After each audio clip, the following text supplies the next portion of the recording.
40-ന് ശേഷമുള്ള പ്രണയമാണ് പക്വമായ ഒരു പ്രണയമായിട്ട് ഞാൻ കാണുന്നത്. കാരണം അതെന്താണ് പറയാൻ കാരണം എന്ന് ചോദിച്ചു കഴിഞ്ഞാൽ, അതിനുശേഷം പ്രണയത്തെ ഇവർ കാണുന്നത് വളരെ തീവ്രമായിട്ടാണ്. തീവ്രത ഉണ്ടാകുക എന്നുള്ളത്. എല്ലാ പ്രായത്തിലുള്ളവരും എല്ലാ സമയത്തും എല്ലാ കാലത്തും എല്ലാ സാഹചര്യങ്ങളിലും പ്രണയിക്കപ്പെടുന്നുണ്ട്.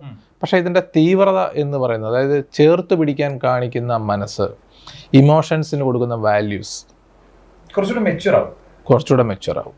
അതാണ് 40കളിലേക്ക് എത്തുന്ന ഏതൊരു സ്ത്രീയും കുറെ കൂടെ സുന്ദരിമാരാവും. 40കളിലേക്ക് എത്തുന്ന ഏതൊരു പുരുഷനും കുറച്ചുകൂടെ ഈ ലാളനകളേറ്റ് മനസ്സുകൊണ്ട്, അതായത് കുറച്ചുകൂടെ ഒരു ശിശുവായി, ഒരു സ്ത്രീയുടെ എന്താ പറയുക, അവരുടെ സംരക്ഷണത്തിൽ അവരുടെ കെയറിങ്ങിലൊക്കെ പോകാൻ ഒരു പുരുഷനും ആഗ്രഹിക്കുന്ന ഒരു പ്രായം ആണ്.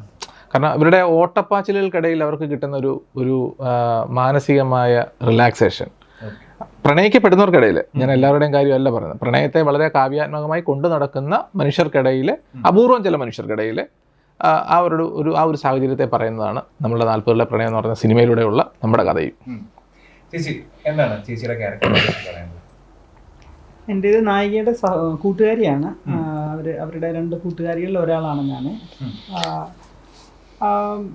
കുറച്ച് ഭാഗങ്ങളിൽ മാത്രമേ ഞാൻ വന്നു പോകുന്നുള്ളൂ. ആക്ച്വലി ഞാൻ നേരത്തെ ഇൻ്റർവ്യൂവിൽ പറഞ്ഞിരുന്നു, അതായത് നമ്മളൊരു ഷോർട്ട് ഫിലിം എന്ന രീതിയിൽ തുടങ്ങി പിന്നെ ഒരു വലിയ പടത്തിലോട്ട് വന്നതാണ്. ഷോർട്ട് ഫിലിം ആയിരുന്ന കോൺസെപ്റ്റിലാണ് ഞങ്ങളൊക്കെ ഉണ്ടായിരുന്നത്. പിന്നീട് അത് വളർന്ന് വന്തലിച്ചൊരു വലിയ പടമായതാണ്.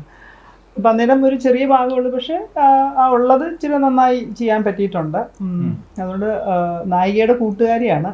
നമുക്കതിനെക്കുറിച്ച് സിനിമയിൽ ഒരുപാട് സ്പേസ് ഇല്ല എന്നുണ്ടെങ്കിലും ഉള്ളത് നല്ലതാണ്. പക്ഷേ അല്ല, ഇതിനിടയ്ക്ക് എൻ്റെ ഒരു മറുപടി എന്ന് പറഞ്ഞു കഴിഞ്ഞാൽ, ഇതിനകത്ത് വന്നു പോയിട്ടുള്ള എല്ലാ ആൾക്കാരുടെയും വെറുതെ കൊണ്ടു നിർത്തിയ ഒരു ഫില്ലിംഗ് സ്റ്റേഷനാക്കിയല്ല ഈ സിനിമ ചെയ്തേക്കുന്നത്. എല്ലാവർക്കും ഇപ്പോൾ ഒന്ന് വന്നു പോകുന്നവർക്കായാലും അവരുടെ ഇമോഷൻസ് അതിനകത്ത് നമ്മൾ കൃത്യമായിട്ടും എടുത്തിട്ടുണ്ട്. അപ്പോൾ ഒരു ഫ്രെയിമിലെ ഉള്ള മനുഷ്യരെ ഉള്ളെങ്കിലും അവരുടെ ഇമോഷൻസ് എന്താണ് കാരണം അവരെ നമ്മൾ കുറേ നേരം കണ്ടിരിക്കുകയും അവരുടെ ഉള്ളിലൂടെ എന്തായിരിക്കും ഇപ്പോൾ പാഞ്ഞു പോകുന്നതെന്ന് ഒരു പ്രേക്ഷകന് ചിന്തിക്കാൻ കഴിയുന്ന രീതിയിലുള്ള കഥാപാത്രങ്ങളെ മാത്രമേ നമ്മൾ സിനിമയിൽ എടുത്തിട്ടുള്ളൂ. വെറുതെ ആരെയും ഈ സിനിമയിൽ നമ്മൾ എടുത്തിട്ടില്ല. എല്ലാവർക്കും അവരുടേതായ ഒരു സ്പേസ് കൊടുത്തിട്ടുണ്ട്.